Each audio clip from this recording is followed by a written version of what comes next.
Welcome to Mayor Mike Johnston's 2024 State of the City Address.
swallow your pride. If I have things you need to know, for no one can feel those of your needs that you won't let show. You just call on me, brother, when you need a hand. We all need somebody to lean on. I just might have a problem that you understand. We all need somebody to lean on.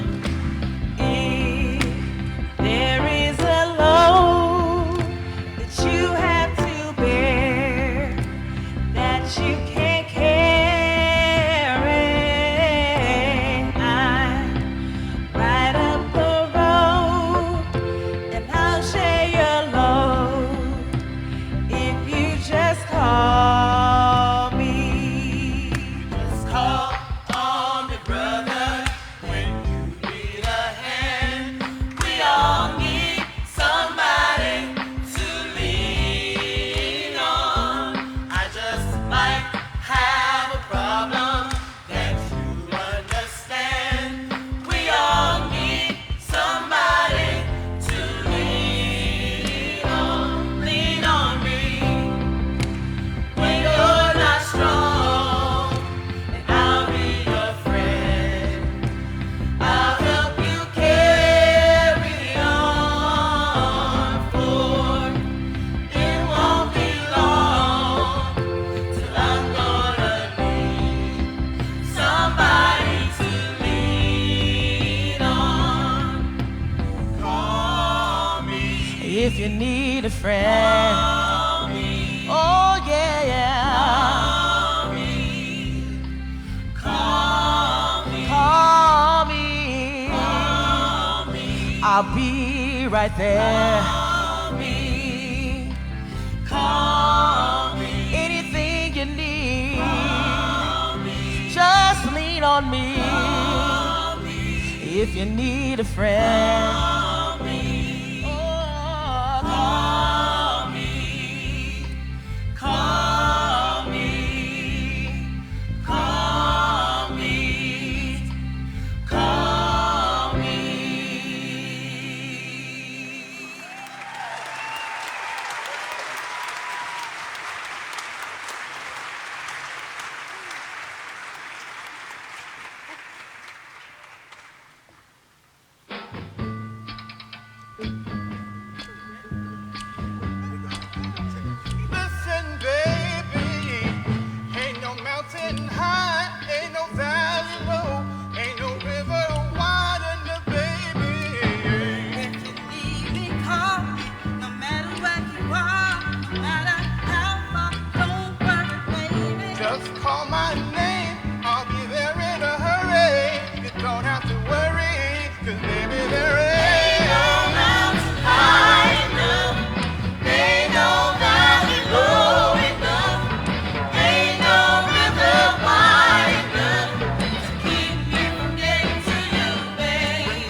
morning.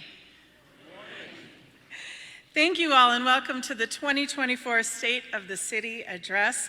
I am Councilwoman Jamie Torres and I'm proud to represent West Denver District 3.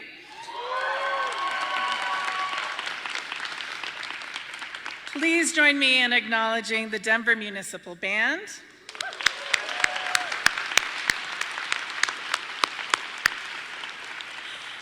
And please rise as you are able. It is my honor to introduce the presentation of colors performed by representatives from Denver's Department of Public Safety.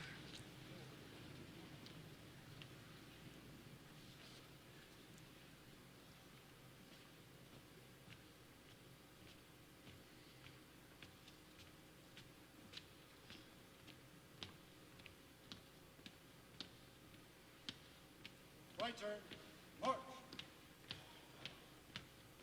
Honor guard, halt.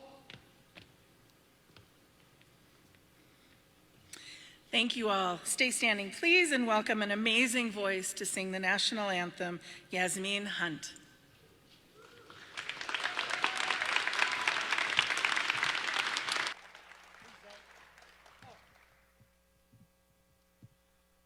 Oh, say, can you see by the dawn's early light what so proudly we hailed at the twilight's last gleaming, whose broad stripes and bright stars through the perilous fight o'er the ramparts we watched were so gallantly streaming, and the rockets the bombs bursting in air gave proof through the night that our flag was still there.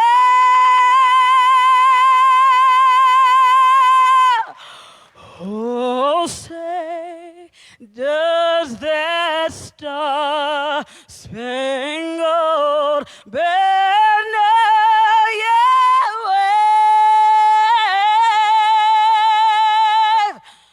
o'er the land of the free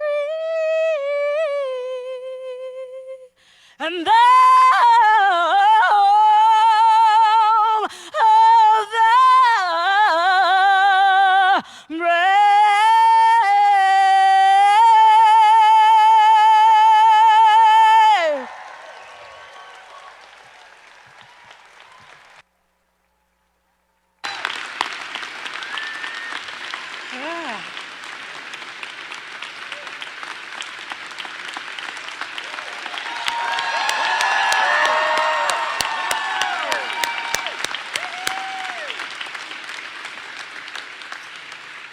We are awake now. It is now my pleasure to introduce a young woman who is a member of the Mayor's Youth Commission, Anya Sharma, who will recite the Pledge of Allegiance.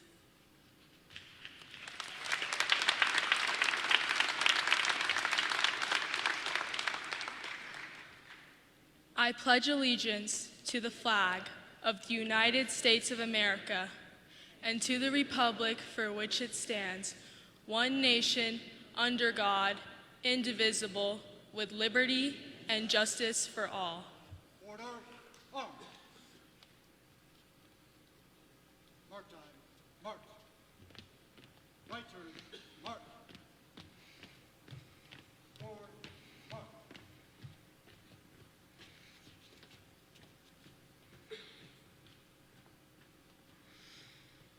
Thank you, Yasmin, Anya, and the Department of Public Safety presentation of colors.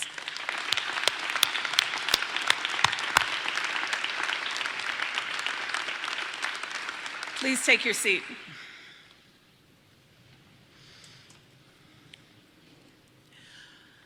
We honor and acknowledge that the land on which we reside is the traditional territory of the Ute, Cheyenne, and Arapaho peoples. We recognize the 48 contemporary tribes that are historically tied to the lands that make up the state of Colorado. We honor elders past, present, and future, and those who have stewarded these lands throughout generations. We also recognize that government, academic, and cultural institutions were founded upon and continue to enact exclusions and erasures of Indigenous peoples. May this acknowledgement demonstrate a commitment to working to dismantle ongoing legacies of oppression and inequities and recognize the current and future contributions of Indigenous communities in Denver.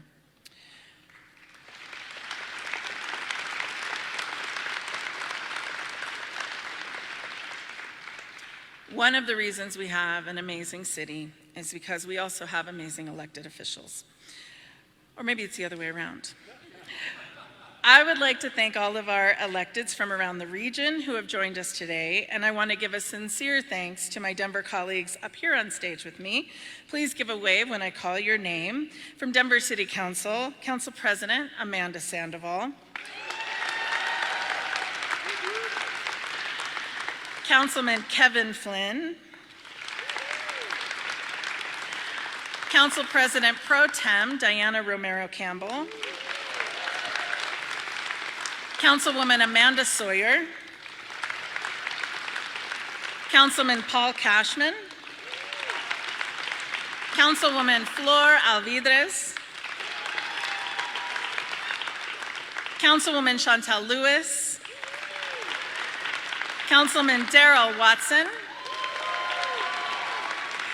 Councilman Chris Hines,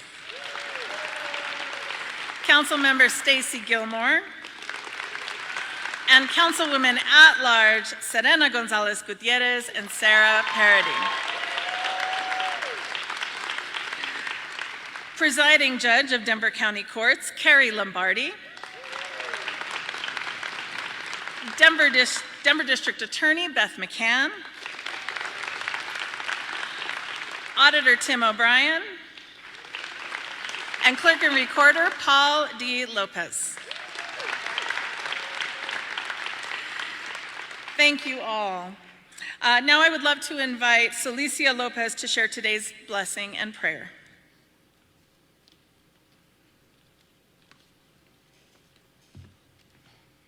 Good morning, friends and community. My name is Celicia Esther Lopez, and I am a Chicana native from Denver, Colorado. My family has been in this state for over 3 generations, and my ancestors come from the Otomi people in Mexico and from the Apache people right here in this continent. I am an educator and an activist, but most importantly, I come to you this morning as a woman, as a daughter, as a mother, as a grandmother, a sister, a friend, an auntie, a mentor, a femtor, actually, and so much more. I would like to start by saying thank you and thank the Creator for this day, for another day where we can all have the breath of life and be here and gather today as we listen to our mayor and our leader and our leaders of today share with us how what our plan is to move forward. But before going into the future, I want to remind us of one thing that I center as an Indigenous woman, and I think it's important to say that I was born and raised here, but I have been spiritually raised with the Lakota people from the Sicangu Nation on Rosebud, South Dakota. And so that is how I strive to live my life and walk that way. And it's important to recognize our elements and in Creator before we move forward in recognizing the air and the water and the fire and Mother Earth, because all of those things matter. If we don't have our environment, we don't have the air to breathe. If we don't have water, we cannot survive. We all come from water. The womb is the sacred water of life. So if you don't know that campaign and that activism, it's important to know so, because without water, we would not be here. And without water, we cannot continue. And so I say Mini Wichoni, which is water is life, and the sacredness of how we move forward. And the movement, water brings the movement of the forwardness of how we grow together collectively, how we grow together as a community and as people, especially right now in this time when our country is in so much turmoil and sitting in division and divisiveness. How do we come together with this new shift that's happening and really center us as people and the community and center people and the common good over greed and individualism? That is a prayer that I sit with every morning, that I sit with my family, and thinking about how we move forward in human dignity and centering us so that we can better ourselves, everybody, right? Everybody has a part in how we grow forward. And so it is really important, I want to say to our leaders sitting behind me and our leaders sitting in front of me and everyone in between, that we really, I pray that we can think about our past, present, and our future, right? Indigenous people, as we say, the 7th generation is rising, and we look to our ancestry. No matter where you come from, you have ancestry that is rooted in your identity and your agency. And so to think about that as we move forward is critically important, and not about the differences in that, because we are different and that's okay. We don't have to agree to work together. We don't have to agree, or I don't have to necessarily love somebody to work with them. We can have differences and still work together for a common goal and a common good.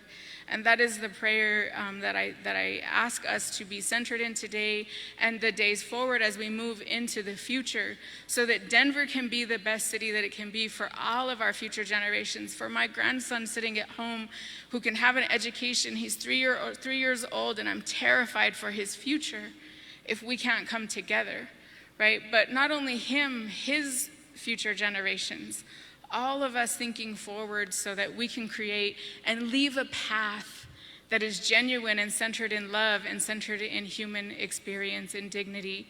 And so those are the words that I want to leave us with, really, is thinking about our past and our present, which is right now, and we have the ability to act in a human way, in a dignified way, and then our future. Because the way we show up today is the way our future will receive us. And so with that, I say thank you. Pilamea, gracias, and I wish you all a good day.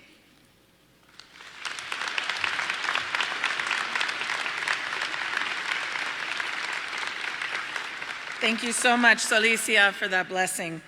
Now I want to invite Rabbi Sarah Schulman to share this morning's invocation.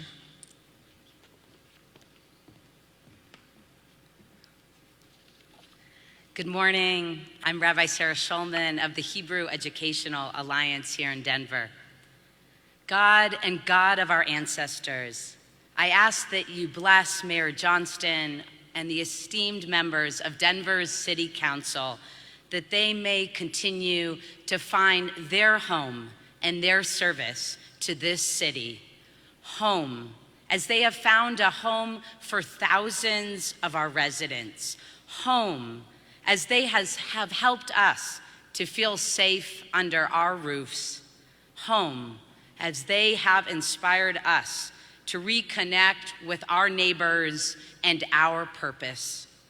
Mayor, I want to personally thank you for being there for the Jewish community of Denver after the October 7th attack, and for all people who are suffering. Your presence reminds us that we are all worthy of a home afar and right here as respectful neighbors of this city. In Hebrew, the word for home is bayit, which in the rabbinic tradition refers not only to the physical structure, but also to the person who keeps the household. We all know that a home is more than brick and mortar, even while the physicality of a home cannot be underappreciated. I want to bless you, the leaders of this city, that as you continue to build homes, you recognize the power of building up people. that you are strengthened by courage and gratitude and not afraid to dream. May you be elevated by the stories of people who fill the homes and jobs you create, including people in this very room.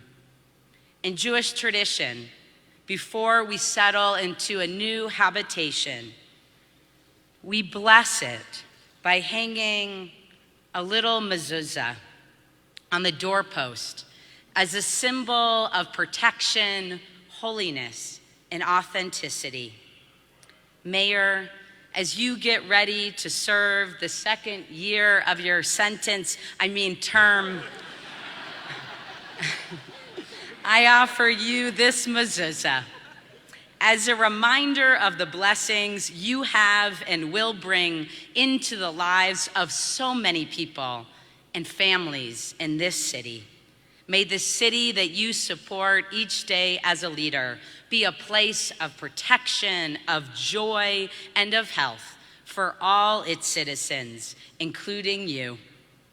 God, bless our home, our city, and our leadership. Grant our mayor and elected officials the insight to lead, to hope, and to listen.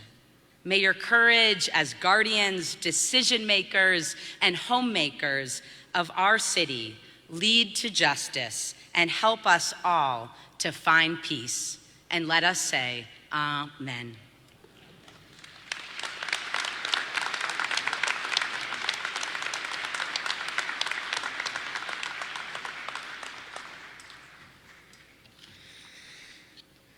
Thank you, Rabbi Shulman. It's been 12 months since we were last together, kind of like this. Seems like a short time, but lately we can never underestimate how much change can happen in a short period of time. Just look at the last 24 hours. I invite you to think about all that's transpired in your life in the last 12 months and what you will do with the next 12. As council looks to the new year, our stated priorities to the mayor included 3 new areas: treat climate change as the emergency that it is, increase access to physical and mental health care and addiction resources, and invest in children, youth, and families. Our quality of life is as critical as our infrastructure, and we cannot achieve the things we don't ask for and aren't prepared to work for. Leadership in this city is not just on this stage, it is you. It is everyone sitting next to you, and it is every resident outside of this theater who right now are working, are volunteering, are extending a stranger kindness, opening the doors of their business, or going to bed after a night shift. Leadership is all of us, and it always will be. So thank you to all the leaders in Denver. I saw you show up for your neighborhood and your community in meaningful, challenging, heart-bursting, and powerful ways this year. Thank you. Now, let's see what we've accomplished as a city this year. There are moments that mark chapters in our lives, like a climber halfway to the summit who stops and looks out to see where we've come and where we still have to go. The dream of Denver bold enough to include all of us. To serve our city above ourselves. And to march on shoulder to shoulder, undeterred by failure, until we deliver results. That is our hope. That is how we put our arms around those stuck in a cycle of hurt, and it is how we pull this city back into a cycle of hope. It is how we dream, serve, and deliver Denver as America's best city.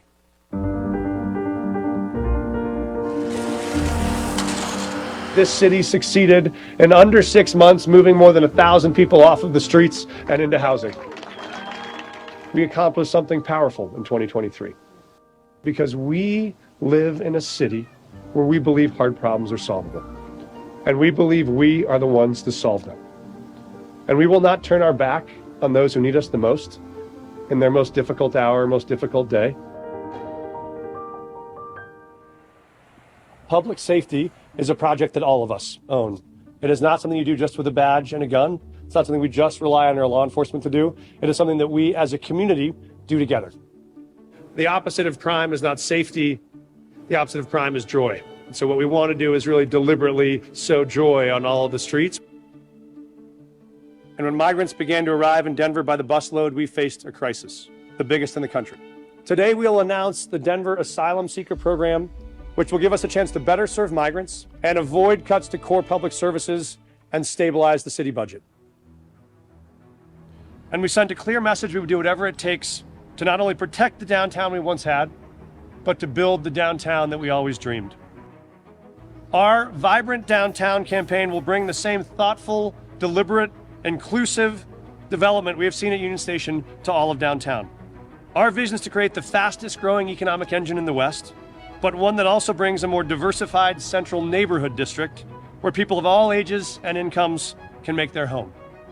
By the end of 2024, we'll be prepared to start making investments to what will be the most vibrant downtown neighborhood in America. The place where you can come to experience world-class art, unbelievable food, championship sports, and open, accessible, memorable public spaces that you can only find in Denver.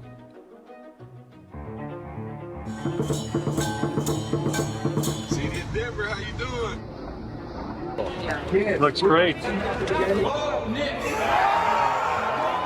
I get to welcome you on the first ever direct flight from Dublin to Denver. You were a part of history here. 1, 2, 3, Denver! We can chart a new course for what is possible. And that starts today. And we're ready to get to work.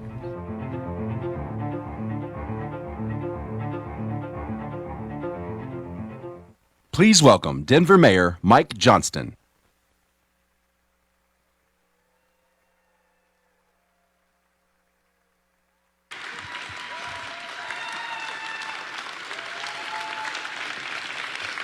Thank you. Thank you so much. I was kind of hoping you would do that after the speech, as opposed to before the speech, but I'll take it in stride. Thank you. I do want to echo a deep gratitude to all of our federal elected officials and state partners who are here, and of course to our city officials and our council. I do want to say a special thank you to former President Torres, who's been an incredible partner to me in my first year in office. And to current President Sandoval, who will be an amazing partner in the year that is coming. I remember well, a year ago, first time I visited an encampment as a mayor. And the first man I talked to, I remember, showed me the sores all over his back from where he'd been bitten by rats in the middle of the night when he was sleeping. He told me how hard it was to hold the job because when you left during the day to go on a shift, when you came back, all of your stuff had been stolen from your tent. He talked about the people that would show up with a gun and take his tent and turn it over into a temporary home base to sell drugs before they would disappear. Again, he talked about how many times he had been pushed from block to block or place to place and had to start all over again. And the crisis was not only affecting him, it was affecting all of us. I talked to business leaders in the neighborhood who would talk about how they were facing going out of business, how they'd cut off the foot traffic from the huge encampments, how revenues were plummeting. We had a post office that notified they might have to shut down service because they couldn't get people in and out of the post office. We had hospitals who had a hard time getting people in and out of their hospitals as patients. Some blocks of downtown, we had more tents than we had businesses. And the encampments were magnets for crime, including a young high school grad from this city who was an Army veteran who got shot in the middle of the night while he was in a tent trying to take care of his sister. To many, there was no problem that seemed more unsolvable than street homelessness. Many cities had given in or given up, believing that after COVID, homelessness and encampments were the new normal for every American city. There were 1,000 reasons people said we couldn't succeed. No Denverite will want to accept a new facility to house the homeless in their neighborhood. You can't find enough land or units to solve a problem this big. Construction timelines are 18 months, not 18 weeks. Or people want to be homeless. They wouldn't take housing even if you offered it to them. But in those stories, we saw hope. In every conversation, we found neighbors who wanted to help. In every tent, we found a person who just needed someone to believe in them. We believed that no one was unredeemable and no problem was too big for a city committed to change. So we went to work. We listened to neighbors at more than 60 town halls across the city. We called on leaders from all sectors to help, including faith leaders and nonprofit leaders and business leaders, and we called on unhoused neighbors themselves to be partners. We partnered with this courageous city council to identify, build, and open 1,200 units of transitional housing in 8 different council districts across the city. And at each of those sites, we offered the wraparound services people need. Thank you.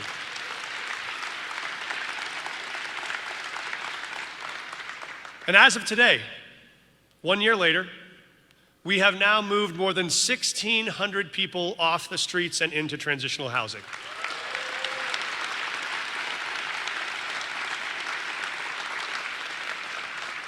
In these last 12 months, Denver has housed more people faster per capita than any city in America.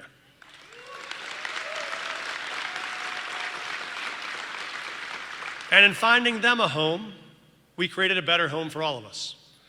I remember more than a year ago, before I took office, walking downtown with my daughter Ava, and we rounded the corner and saw someone sleeping on the street, and she said, "Dad, why don't we do something?" We did do something. And today, you can walk out this theater with your daughter, and I can walk out with mine, and you can walk down the mall to Union Station, or over to Coors Field, or through all the businesses in 5 Points. You can walk past that post office or to the Denver Arts Complex or the Convention Center or the Civic Center Park. And when you make that walk today, you will not see a single tent or a single encampment in all of downtown Denver.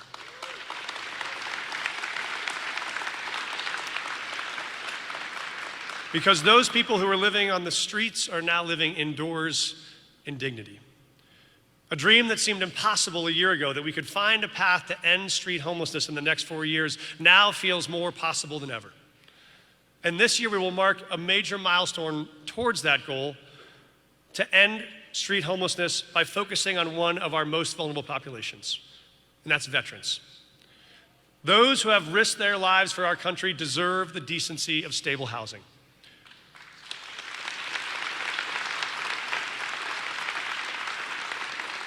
That is why we are proud to share that by the end of 2024, Denver is on path to become the largest American city to ever end street homelessness for American veterans. But our work is not done.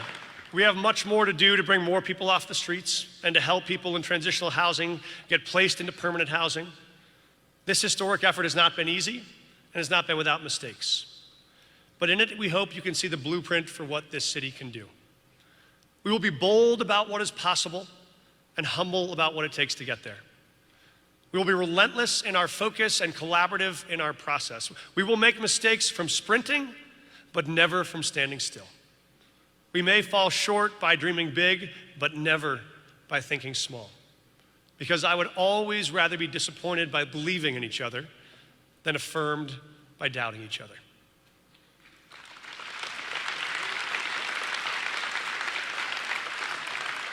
That is the story of our All In Mile High effort, an unfinished story, and it's the story of Denver. But as we were working to get 1,000 unhoused individuals off the streets and into transitional housing, 30,000 newcomers arrived in our streets in the last year. Many of them arrived in the middle of winter with sandals and a t-shirt, hungry and thirsty and tired, without money or a job or shelter. Individuals like Daniela, who was a school teacher in Venezuela, and her husband, who owned a small plastics manufacturing company. He had made the mistake of speaking up against the government in Venezuela, and for it had been arrested multiple times, imprisoned, and their family had been threatened. So after the last arrest, Daniela decided it was time to leave. She and her husband took their 9-year-old daughter, left their business and their home and everything they owned, and walked 3,000 miles to America. They carried their daughter through the treacherous Darien Gap, more dangerous than Colorado's most jagged 14ers, holding tight to her daughter's hand on those faces where hundreds of families had fallen over the edge. And holding tight to her daughter in the middle of the night in those places where thousands of young girls had been sexually assaulted by cartels in the drive to get to America. When she crossed the border, like many, she did not intend to come to Denver, but was sent here by a governor who thought that brave newcomers would challenge our humanity. They would break us. They would divide us. He had decided they weren't people, but problems. In this crisis, Denver saw not problems, but possibility. The people of this city responded in heroic ways. With the partnership of City Council, the leadership of President Torres, and now President Sandoval, we rose to the occasion. Working with incredible nonprofit partners like Yoli Casas, who I see is here tonight from Vive Wellness, like the Highland Moms, people who stepped up. They cooked food for families. They cleared out their closets for clothes for families. They even welcomed families into their homes.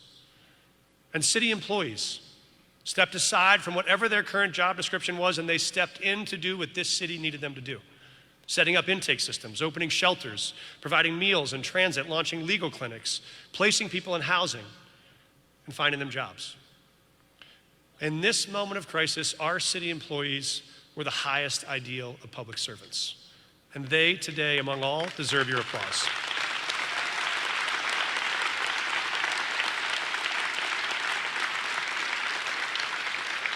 In this moment, it would have been easy to blame someone else, to give up or to give in. But Denver did something different. We rolled up our sleeves and believed that even this problem was solvable.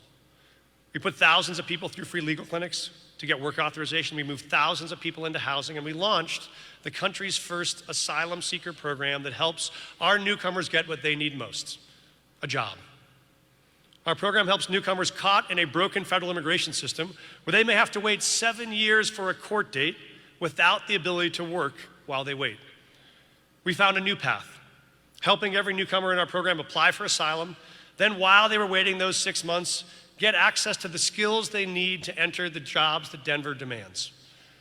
Our program, in partnership with Centro de Trabajadores, helps them learn English, develop financial literacy, choose a high-demand career that Denver employers can't fill, earn career certifications, get the on-the-job work experience, so when that work authorization comes through, they are ready. What was meant to be a crisis that would divide us, we turned into an opportunity to unite us. Newcomers wanted a path, thank you.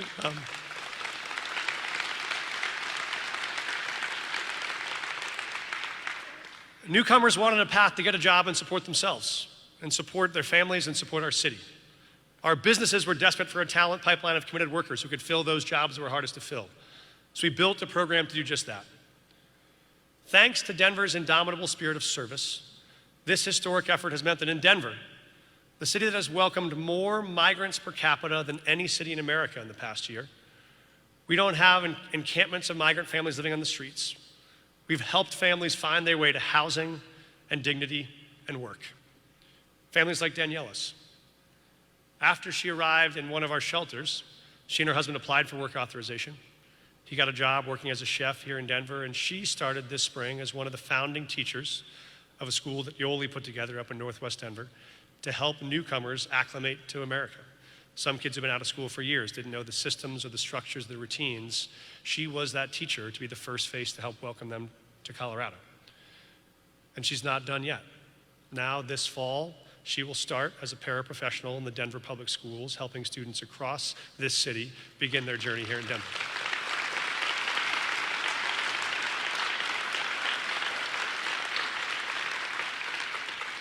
Here in Denver, the American dream is alive and well. Now, these challenges from year one were daunting, and they required an entire city to rally support to make them successful. That's why we made sure that people leading our city represented our city and brought new ideas to the table. Working together, we built one of the most diverse cabinet in Denver history, and I believe the most talented. We built the first all-female executive team, and we did it with an unprecedented amount of public involvement, partnering with more than 500 people who served in the largest and most inclusive transition in Denver history. To all those who did that, thank you for your service.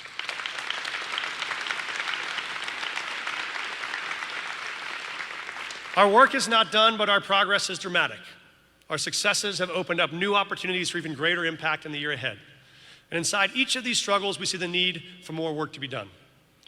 Walking that encampment a year ago, the challenges I saw were not just homelessness, but a larger ecosystem that needs attention.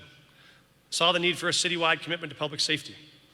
We saw a chance to connect each of us back to each other in our communities. The need for an economic revitalization of our city center and all of our neighborhoods, and the urgency to make Denver affordable for everyone. These are the priorities that will drive the year ahead, and I want to spend a couple of minutes talking about those before I close. Often when we talk about public safety, people think of crime. But as I said, the opposite of crime is not safety. The opposite of crime is joy. What we want for our city is a place where every neighborhood is brimming with joy, where your kids can ride their bikes, or you can go out for a late night run. Your mom can walk to and from the store and never once have to worry about her safety. That's why we've launched an ambitious plan to make Denver the safest big city in America. We've held council meetings, thank you. We've held community meetings and council meetings in every council district to listen to residents about what our neighborhoods need. And the feedback is clear, that safety is about more than police work. It's about social work and economic development work and educational work. It's about street lighting and arts activation and youth summer jobs. It's about all of those things working together that make communities vibrant. That's why we started by putting 700 young people to work this summer through our Mayor's Youth Works program. We will launch 25 community events and pop-up activities this summer that bring joy and vibrancy to streets that could otherwise be dark and dangerous. We have aggressively targeted auto theft. Thank you. We have aggressively targeted auto theft through license plate readers, easy vehicle registration, enhanced deterrence, and swift investigation. We've started an Office of Neighborhood Safety for the first time to align all the services that make our communities safe and vibrant without needing an officer. And it makes it easier for communities to engage with city services without the pressure of a law enforcement contact. We will also step up patrols in places where the risk of crime is high, knowing that when a patrol officer visits a site for even 10 minutes, the likelihood of a crime happening on that site over the next 2 hours goes down dramatically. But we also know the best way to stop crime is to prevent it, and the best way to prevent crime is to build trust. So we will start a new practice of trust patrols, where officers can get out of their patrol car and walk through neighborhoods and talk to someone in a business or a rec center or at a public event and ask them what's working, what's not, what can we do better. By the end of next year, we will have run more than 6,000 trust patrols in neighborhoods all around the city, and anyone who has a business or an event that wants an officer to come by and be a part of that trust building, you can ask them anytime on our city website, because a more trusting city is a safer city. And the great news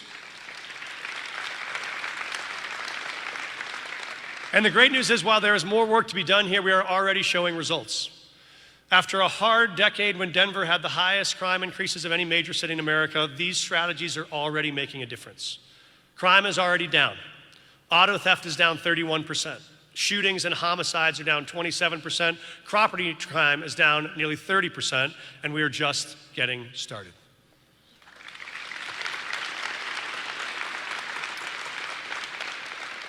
Whenever I talk to someone about their dreams for their neighborhood, the first thing that happens is they offer to help.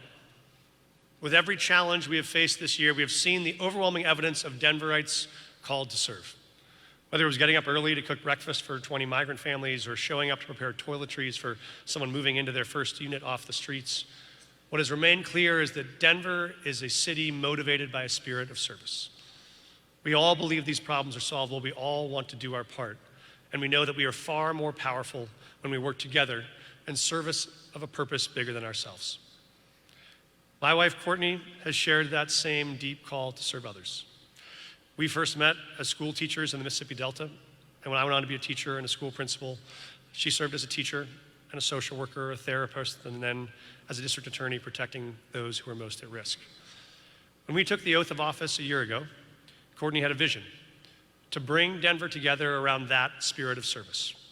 So today we are proud to launch the effort she is committed to make part of our legacy. This program, Give 5 Mile High, is based on a simple idea. We all can serve, and our city is better when we do. We will ask every Denverite to give 5 hours of their time each month to serve our city and our neighbors. Each month we'll focus on a different citywide need and partner with nonprofit organizations across the city to make it easy for every Denverite to serve and to serve together. On the third Saturday of every month, we'll host our Give 5 Mile High Service Day, and we will start in August with a partnership with Denver Public Schools to ensure that every child is ready to start school with the resources they need to succeed.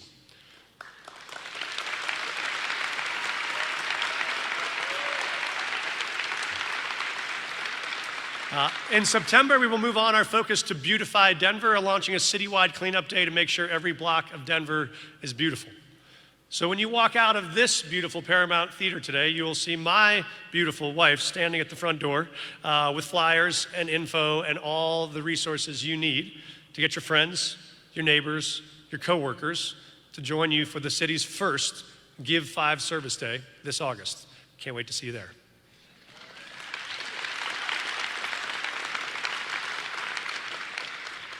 More than 100 years ago, this majestic Paramount Theater opened, designed by Temple Buell. It's a historic icon of the Art Deco era, and when it opened, 20,000 people gathered outside to celebrate the art and the life that they knew it would bring to downtown. We wanted to host this State of the City here today to join the chorus, now more than 100 years running, that this can be the heart of the most vibrant city center west of the Mississippi.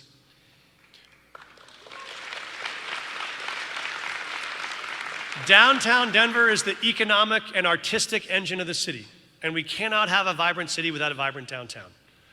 Downtown Denver is the living room for every Denverite, and it is the playground for every Coloradan. That is why this year we will launch our Vibrant Downtown campaign to make the largest ever investment in downtown without raising taxes. We will use these resources to turn downtown from a central business district to a central neighborhood district, complete with affordable housing and public parks, childcare, great retail, restaurants, art and music, and walkable, activated streets where you can get lost in a vibrant world that you can only find in Denver. And the catalyst for this success of downtown will be the final reopening of the 16th Street Mall. Yes. We are grateful for our friends at the Downtown Denver Partnership who are leading this effort, and we will partner to be able to make this a spot that we are all proud of. All of us has a memory of the 16th Street Mall. Every Denverite has one. I remember playing street chess out on the 16th Street Mall when I first moved to Denver as a young person. I remember writing my wedding proposal to Courtney in lipstick on our apartment window in our first apartment on the 16th Street Mall when we moved to Denver. You can already feel the energy of the mall coming back with the first few blocks we opened this summer, and we're just getting warmed up. By the next State of the City, 16th Street will be open from Union Station to the Pavilion. Buses will be running, people will be strolling down our new broad sidewalks, brand new stores will be open, and a whole new generation of Denverites will be coming down to make a whole new generation of memories.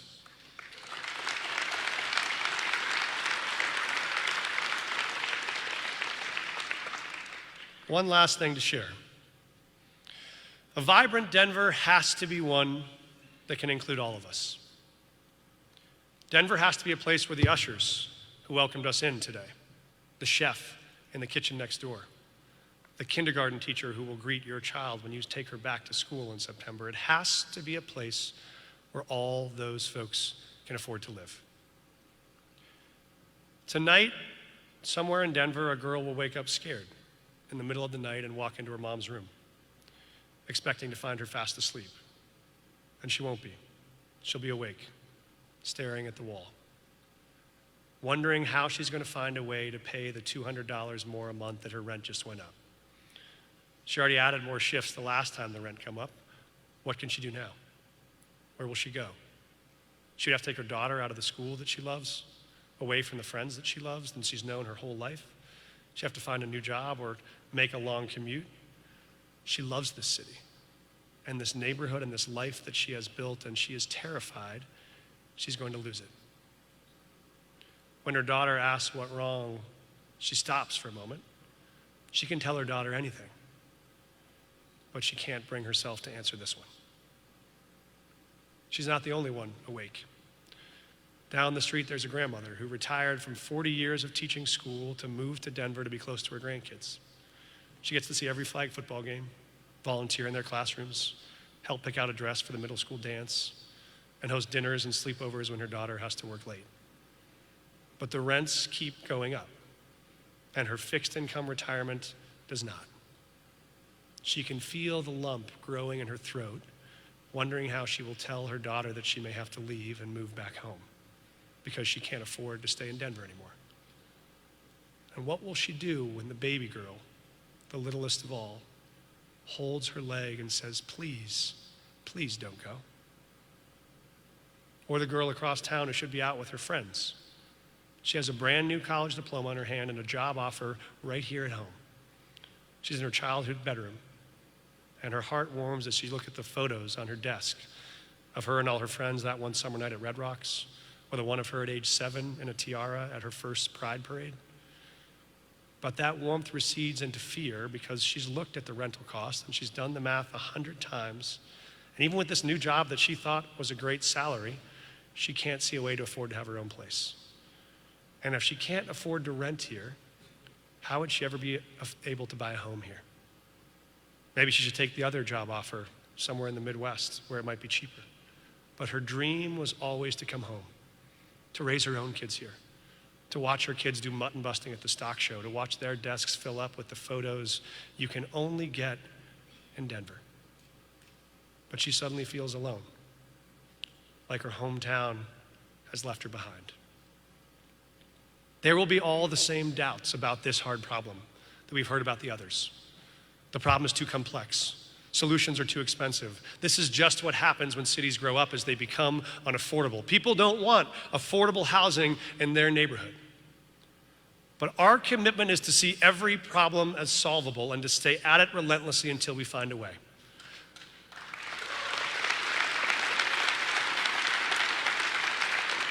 That is why we will partner with City Council this week to work to send a measure to the ballot this November to support our plan for an affordable Denver.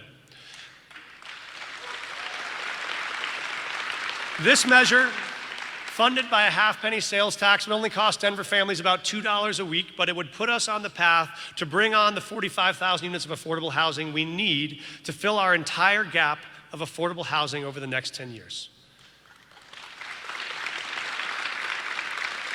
If we want to keep the mom and the grandma and the college graduate in Denver, we can. But we have to choose it, and we have to fight for it. This November, I will ask you to choose it by voting for an affordable Denver on your November ballot.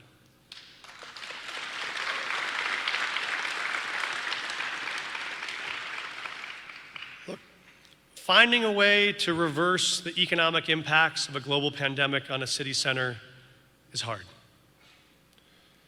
Replacing cycles of violence with centers of joy is hard. Living on the streets in a tent in a Denver winter is hard. Leaving everything you have and walking 3,000 miles to a future that is unknown is hard. And finding the resources and strategies to bring on enough housing to keep a growing city affordable is hard. But if there is one thing we've learned in the past year, it is that the single hardest problem we will ever face is the belief that we can't solve these problems at all. Once we have defeated that, anything is possible.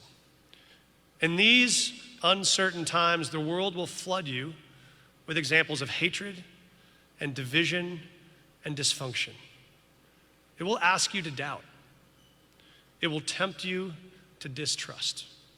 It will invite you to pass judgment. It will beg you to walk away. In those moments, you will long for proof that we are right to believe in each other, that we are right to think we can find a way, that we are right to trust that we can try one more thing, one more time that we haven't tried before, and then break through. In those moments when your friend or your neighbor or your parent has given up, let them look to Denver and see that those problems that have torn other cities apart have brought us closer together. Those challenges that have overwhelmed other communities have only made us stronger, because the one thing you won't find in Denver is that destructive, contagious belief that we can't.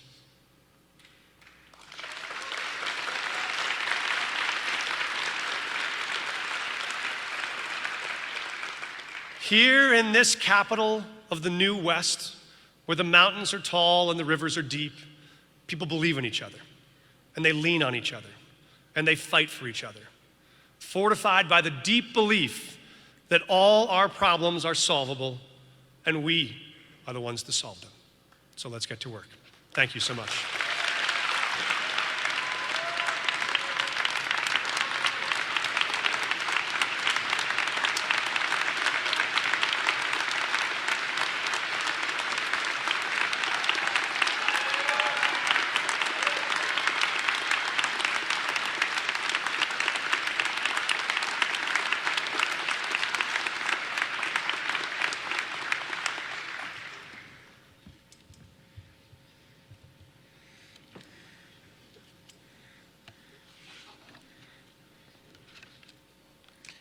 Thank you, Mayor. I was honored to receive the gavel from Councilmember Stacy Gilmore 2 years ago. I've been honored to pass that gavel to Councilwoman Amanda Sandoval, now Council President Amanda Sandoval. Denver is not unfamiliar, nor are we afraid of women in charge.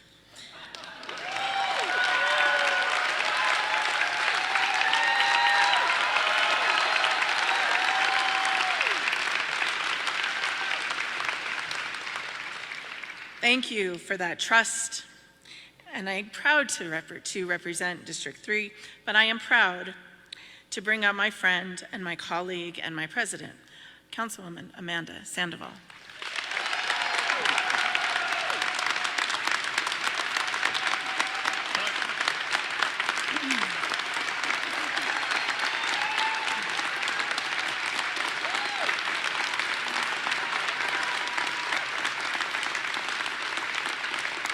Thank you. Thank you, former President Torres. It's going to take me a minute to not say President Torres after 2 years. And thank you, Mayor Johnston, for those amazing remarks. Now I would like to take a moment to recognize the critical work being spearheaded by the City Council. Our efforts have constantly prioritized the needs of our working families. This includes initiatives like the Mobile Home Park Project to combat displacement and legislation to protect our workers in the wage theft legislation led by City Council. We have also been diligently implementing the visions within Denver's adopted plans. In Northwest Denver, District 1, what I call the North Side, we pioneered the model to rezone entire neighborhoods for accessory dwelling units. This initiative has paved the way for a citywide rezoning effort currently being led by several of my colleagues. The importance of accessory dwelling units are creating benefits for homeowners and providing much needed family-oriented affordable housing without diminishing and demolishing existing homes.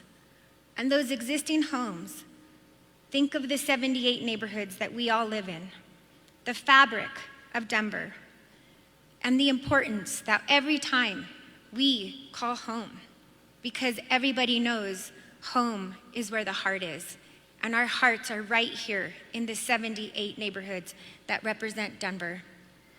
As Councilwoman Torres highlighted, Council created 3 new priorities, and we are highlighting the significance and the importance of our environment. And with that, she and I announced the creation of a new committee dedicated to the South Platte River, which runs through the heart of our city. We're attempting to undo the wrongs of the past. Many of you may have been here when the flood of '65 hit. It was memorable, the biggest destruction Denver had. And now, with the South Platte River Committee, we can have an entire corridor that runs through our city that has a focus on Denver City, being focused on by Denver City Council.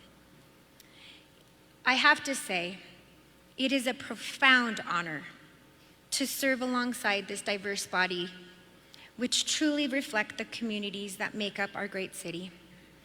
Our council includes 8 women. The majority of council is 8 women, 6 whom are Latinas, 2, yes, for the first time ever, 2 openly LGBTQ members, and one representative from the community of people with disabilities.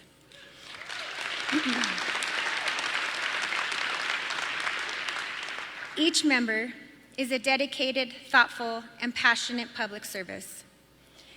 And I would also like to say, thank you, Councilwoman Torres, our steadfast leader over the past 2 years. She navigated 2 distinctively different administrations, guided a cohort of 6 new council members through some of the most challenging times in our city's history, which the mayor addressed, a homelessness state of emergency, and a migrant crisis, all within their 6 months. Mayor Johnston said a few weeks ago, as Jamie and I and the mayor met, it's hard to get credit for non-stories. And that's what President Torres did. She had non-stories, and it's really hard. Let's give her a round of applause.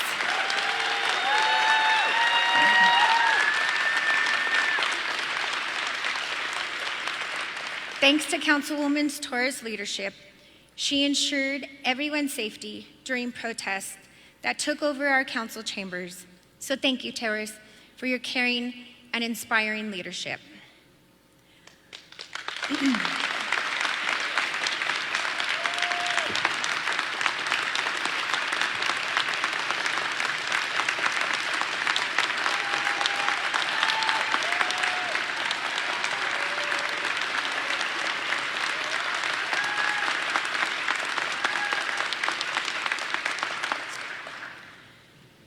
One of my favorite quotes from literate laureate Ram Debanarth Tagore says, "I slept and I dreamt that life was joy. I awoke and saw that life was service. I acted and behold, service was joy." As we look to the year ahead, I am confident we will rise to the challenges facing Denver.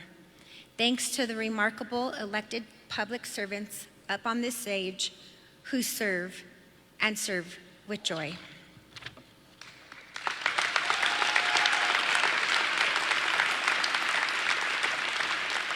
Now I invite Pastor Eugene Downing from New Hope Baptist Church to share today's benediction.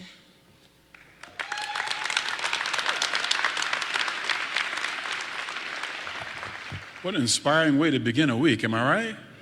It's a great city. Won't you bow with me for a closing prayer? Eternal God, we just thank you today for filling this historic place with your presence. We thank you, God, for the public servants on this stage, elected officials all around this room, oh God, who've given their hearts, minds, and souls to this work, oh God, to which you've called us. And we thank you, Lord, for this mayor of this great city. We thank you for his courageous, compassionate vision. We thank you for the heart with which he pursues that vision. And God, we thank you for your omnipotent hand on his work. We ask, Lord, that you continue to guide us, that this city may continue, Lord, to be great, that our witness will shine across this country as a model, oh God, for how to unify a city and a neighborhood. We ask, God, that you continue to equip us to house those who are unhoused, to distribute mercy and gentleness and peace to all, and that everywhere we go, God, people may look upon this city as a shining witness to what you can do if we put our shoulders to the plow. We thank you, God, for this great day. We thank you for this wonderful occasion. Keep this mayor and his family in your care, God. Give them the same joy they extend to others. And we'll be careful to thank you for everything you've done and everything that you are. In the matchless name of Jesus, we pray. God's people say together, amen and amen. God bless you.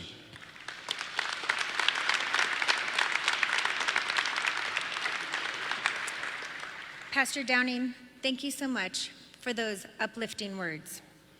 In closing, we all would like to invite you, my colleagues, Mayor Johnston, everyone in the community, outside for a fun party to celebrate our wonderful city. Thank you, and we'll see you outside.